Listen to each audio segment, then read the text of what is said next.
one of the great underlying motifs you find in mysticism is this extraordinary mythological idea, I guess you might say, that there is one mind, one being, God, whatever name you give to it, has no name, which is dreaming the dream of life and exploring itself as everything it is dreaming itself to be.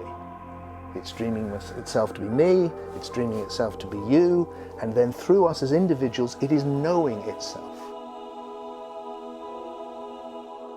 I was a hidden treasure which longed to be known, and so I created creation. So that's from the point of view of God.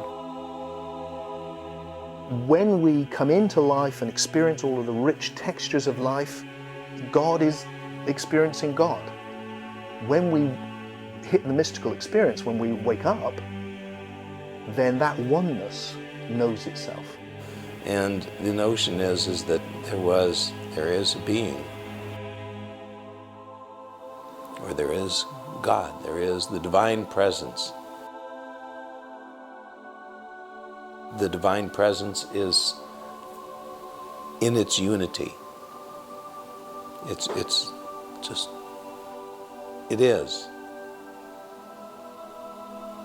And in the stirrings of somewhere stirring in the divine presence is this longing to be known to itself. And in that stirring, the seeds of humanity were present. So the universe was created in service to humanity, in service to that potentiality for humanity, out of love for humanity, out of love for the potentiality that the divine felt within itself in order to be known. And from that longing to know, God wanted to know him or herself, and creation began to unfold, and we're part of that ongoing process. And creation hasn't stopped. It wasn't like a big bang finish. There was something that was birthed, and it continues to expand, and there is this ongoing process that we're part of. So I think we need to understand God as the Alpha and the Omega of existence, the beginning and the end, so that the beginning is an unconscious oneness, which is the source of everything. And where it's heading is a conscious oneness, that we are in the process of, if you like, creating God. That as we awaken, as we come into conscious oneness, this all-loving being that we can feel around us when we're awake is coming into being itself. The oneness of love, of the being of love, is where life is going to. Because God, in fact, is love, and only love. And so to get to God, you get to Him through love, because He is love. And if we want to get to the base of what I know of the untainted origin state of love from which we come, in my experience, it comes from the original field is a field of nothingness, pure nothingness, the most untainted, unstained state of love. And the qualities of that state are unconditional. There are no conditions in this state because it is the state of pure potential for everything to exist. So it is the existence of everything before there is anything. This is the origin state of love.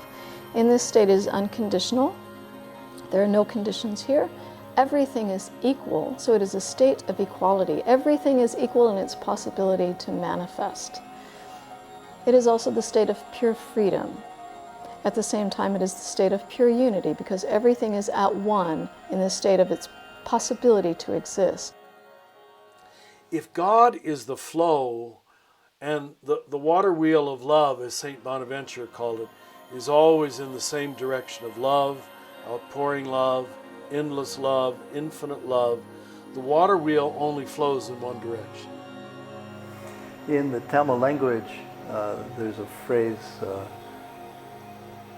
Anbe Shivamayam, Satyame Parashivam.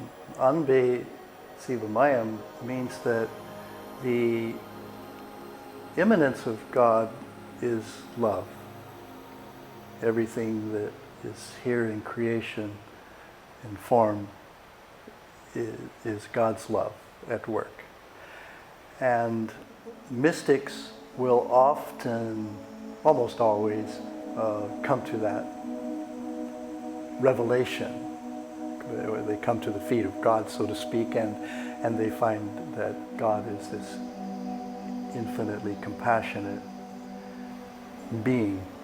The mystics believe, and specifically the Jewish mystics believe, that the world was created from a place of love, that there was an overwhelming desire, a kind of jouissance that existed within the cosmos that birthed itself into being and ultimately allows for God to come into being from this larger desire within the cosmos and the universe to spread and to share this deeper sense of compassion and love with sentient beings and with sentient creatures. And in Buddhism, there is no creator God. God is ever present everywhere. And God is not a thing. God is ever-present wisdom, compassion, love that's everywhere, that is really the nature of all that is. There it is. There's the real, there's the divine, and our struggle is to see it in everyday life, in every being that we meet, in every rock that we walk on. When we walk outside into nature, when we really look at the sky and the earth, to me, I can't look at this place that we're living on, that some divine intelligence, some creator made it. I can't wrap my heart around that it just evolved out of nothing. There's a kind of intelligence that we can see in creation. It's so amazing, this blessing of this earth that we get to live on. I think what helped me the most about thinking about God and so forth was to realize that God is both personal and universal, within me and all around me and far beyond what I can conceive. The sense you come to that God is always guiding you, God is going to use everything, so you start seeing everything as a gift from God. If all of creation is created in the image and likeness of God, as Genesis says, then who is God? God is a relationship. God is an infinite communion.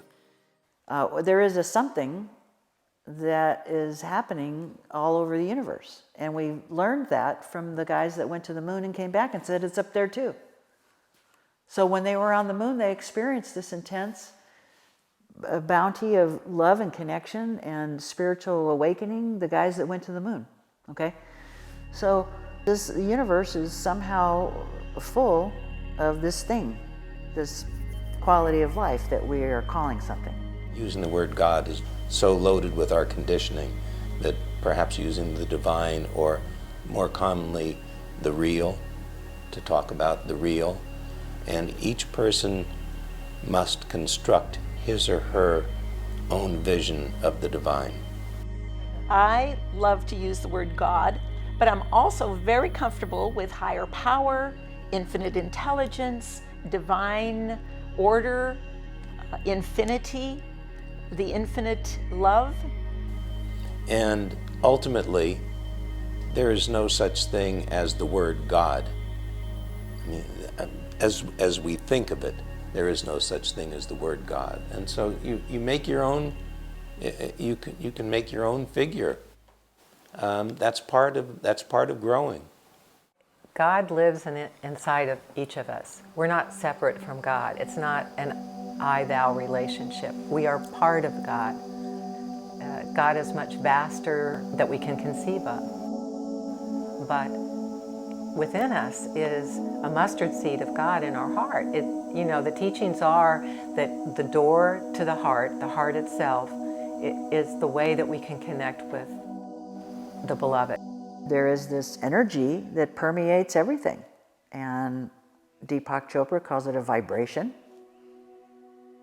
And that we're in constant motion, that all of our molecules and all of the things that we think we see are really, in fact, not as they really are. In other words, with the sun out, you can't really tell that we have this galactic universe. When the sun goes down, you can see that we have miles and miles of space, stars and galaxies, and it goes on forever. But when the sun's out, it looks like, hey, everything's just right here. Like there is no out there, okay? So I would say that if there is such a thing as God, that how I would interpret God is this mysterious energy that we're all, that is a part of everything that we are a part of, and that is a part of the whole universe. It's all one. The mystic journey is to encounter that fact of all-pervasive divinity, which includes you.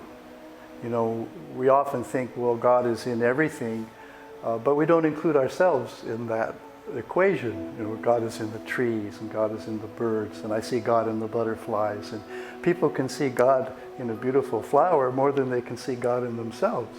Whereas they, in fact, are every bit of as divine as the flower, of course, or the butterfly. But they don't allow themselves to look at it that way. And one of the steps, I guess, on the path is to allow yourself to look at yourself in a better way, a divine way, a holy way.